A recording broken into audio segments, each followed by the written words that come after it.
Assalomu alaykum barchaga. Har yili yanvar, fevral oylarida Polshada PIT 11 degan mavzu kun tartibiga chiqadi. Hammani qiziqtiradigan savol bo'ladi. PIT 11 o'zi nima? Bolalar pulimi, soliqni vazirati. Xullas, mana shu PIT 11 haqida bugun qisqacha oddiy tilda ma'lumot beraman. PIT 11 dan avval bitta kichkinagina profil zaufani degan narsani ham tushuntirib o'taman, sababi PIT 11 ga buni bog'liqlik joyi bor. Profil zaufan bu har bitta Polshada ishlab yurgan ishchi, fuqarosi ham da bo'lishi kerak bo'lgan narsa, ya'ni PIT profil zaufani bu O'zbekistonda o'sha elektron imzo borku, hozir yagona darcha tomonidan olinadigan. Xuddi shunga o'xshagan narsa siz o'sha profil zaufani orqali, ya'ni uni tarjimasi ishonch profili deyiladi. Mana shu profil orqali siz barcha o'sha davlat bazalaridagi o'zingizni daniylaringizni ko'ra olasiz. Ya'ni ish beruvchi sizga soliqlar to'layaptimi, qancha to'layapti, sug'urta qilinganmisiz, yo'qmi, yoki qanaqadir sizning hisobingizda jarimalar bor, yo'q, hammasini mana shu profil zaufan orqali tekshirish mumkin bo'ladi. Buni ochish juda ham oson, uni onlayn ochsa ham bo'ladi yoki o'sha Ujont Skarboviga, o'sha shahringizdagi Ujont Skarboviga borsangiz 5-10 daqiqada bu bitadigan ish, qiyin narsa emas. Mana shu profil zaufanni iloji boricha ochtirib olganlaring yaxshi o'zlaring uchun. Xo'p, demak PIT 11 ga o'tamiz. PIT 11 o'zi nima? Har yili yanvar, fevral oyida o'tgan yil to'liq siz o'tgan yil ishlagan muddatingiz uchun, deylik 2025-yil necha oy ishlagan bo'lishidan qat'iy nazar, ish beruvchi sizga soliqlar to'lagan, agar ofitsial ishlagan bo'lsangiz soliqlar to'lagan, pensiya jamg'armasi, sug'urtalar, barcha o'sha sizning oyliklaringizdan o'sha yig'im sifatida ushlab qolib davlatga to'langan to'lovlarni umumiy yig'indisini o'zida jamlaydigan soliq deklaratsiyasi PIT 11 deb ataladi. PIT 11 ni ish beruvchi to'ldirib buni soliq idorasiga topshiradi, ya'ni Ujont Skarboviga. Qolaversa, har bitta ishchisiga uni o'sha qog'ozga chiqarilgan hujjat ko'rinishida yoki fayl ko'rinishida elektron pochtaga tashlab berishi ham mumkin. Ya'ni PIT 11 oddiy qilib tushunsak, bu ish beruvchini sizga soliqlar to'langanligi haqidagi deklaratsiyasini soliq idorasi va ishchiga topshiriladigan hujjat. Ko'pchilik PIT 11 bu bolalar puli degan tushunchaga borib qolgan. Yo'q, bunday emas. Buni farzandi bor yo'qligidan qat'iy nazar PIT 11 har bitta ishchi qonuniy ishlagan bo'lsa, u olishi kerak bo'lgan narsa va PIT 11 da olgandan keyin, ya'ni fevral oyining oxirigacha ish beruvchi PIT 11 da berishi bu majburiyati, ishchi esa PIT 11 ni olgandan keyin uni aprel oyining oxirigacha o'sha soliq idorasiga soliq deklaratsiyasini to'ldirib, ya'ni PIT 37 formatiga o'girib topshirish bu har bir ishchini majburiyati hisoblanadi. Ya'ni menga pul chiqmaydi, men topshirmayman yoki men farzandim yo'q, topshirmayman degan narsa yo'q, yoki men 26 yoshga to'lmaganman, topshirmayman degan narsa yo'q. Bu har bir qonuniy ishlayotgan ishchini majburiyati hisoblanadi. Demak, qaranglar, PIT 11 ni ba'zilar, masalan, agar siz deylik 2025-yil davomida qayerdadir 5 oy ishlagansiz, qayerdadir 3 oy ishlagansiz, ya'ni qonuniy ishlagan bo'lsangiz, har bitta ish joyingizdan olishingiz kerak. Ya'ni birinchi ishlagan joyingiz ham, keyingi ish joyingiz ham sizga topshirish kerak va siz bularni jamlab soliq idorasiga topshirishingiz kerak bo'ladi. Ba'zi hollarda ko'pchilik, masalan, 6 oy ishlab ketganman, ish beruvchimga telefon qildim, yozdim, PIT 11 bermayman deyapti, degan savollarni yo'llashyapti. Aslida bu uni majburiyati, berish kerak. Agar mabodo bermasa ham muammo emas.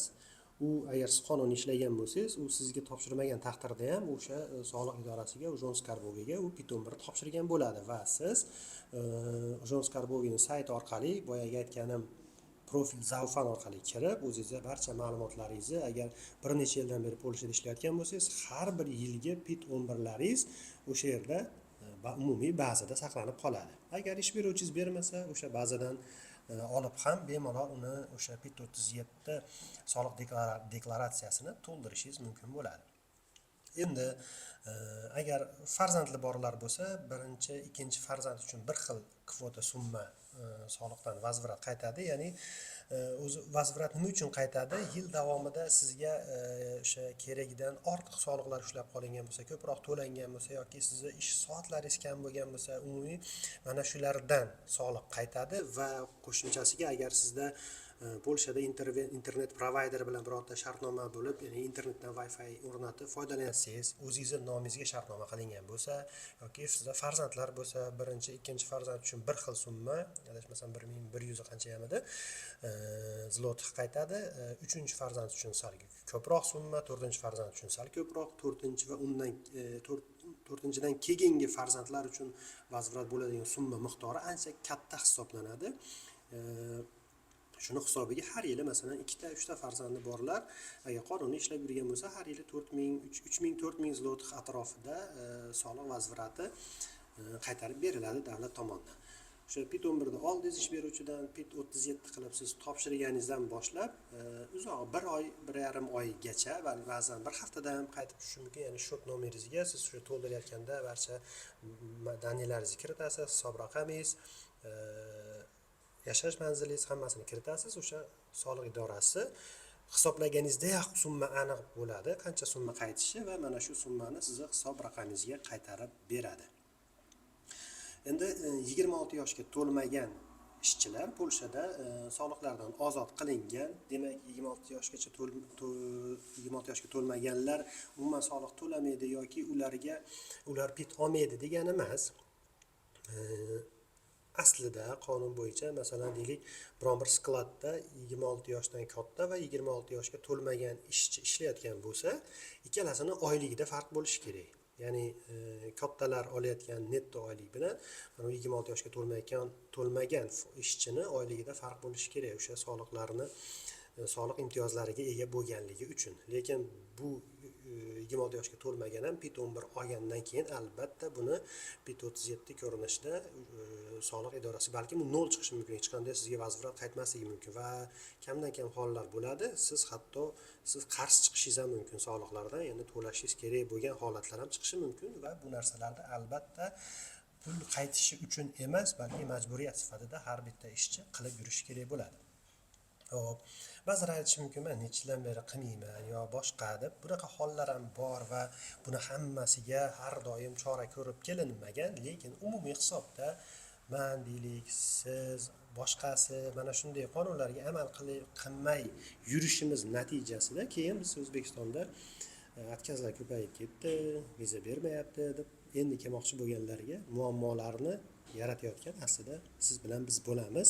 Mana shunday qonun, masalan, nafaqat shu PIT 11 masalasida, umumiy ko'chada, masalan, transportda yurib qoidabuzarlik, jamoat transportida bilet olmasdan jarimaga tushish, parkovkalarda jarimaga tushish, mana shunday umumiy jarimalar, qoidalarni buzilishlarini yig'indisi bo'lib, o'zbekistonlik fuqarolar Polsha uchun qonunlarga bo'ysunmaydigan, ishonchsiz yoki ko'p ishni almashtirish yoki qonuniy ishlab yurish, mana shular hammasi bo'lib, ishonchsiz ishchilar hisoblanib qolgan va bu davom etib ketyapti. Shuning uchun har kuni bizni Telegram kanallarda atkaz olganlarni dardlarini eshitamiz.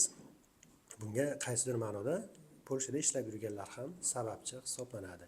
Shuning uchun PIT 11 da olib, masalan, o'zlaringiz mustaqil ravishda Tvoy PIT degan priложение bor. Ana shu priложение orqali hisob-kitob qilsalaringiz ham bo'ladi. Juda murakkab narsa emas.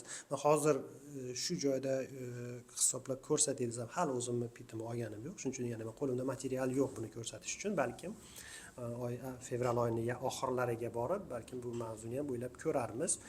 Ya'ni qo'llanma sifatida qanday qilib to'ldiriladi, buni video qilib joylashga harakat qilaman. Lekin o'sha Tvoy PIT orqali qilsa bo'ladi va undan tashqari har bir ish beruvchi o'sha firmani ofisda o'tiradigan xodimlar bor. Ma'lum summa evaziga, masalan, 30 zlotih, 50 zlotih, 100 zlotihdir, summa evaziga mana shu ishni siz uchun qilib berishadi. Bu normal holat. Shuning uchun agar o'zingiz eplay olmasangiz, mana shunday odamlarga murojaat qilib ham shu PIT 37 ni to'ldirib qo'yishlaringiz kerak bo'ladi. Va mana shu mavzuda yana kimda qanaqadir savollar bo'lsa, videoni kommentariyasiga yozinglar, men harakat qilaman. Balkim agar qisqaroq savol bo'lsa, kommentariyani o'zida javob berib ketishga yoki agar uzoqroq mavzu bo'ladigan bo'lsa, alohida ana shu savollarga to'xtalib bitta video qilib javob berib chiqishga harakat qilaman. E'tiborlaring uchun rahmat. Sog' bo'linglar.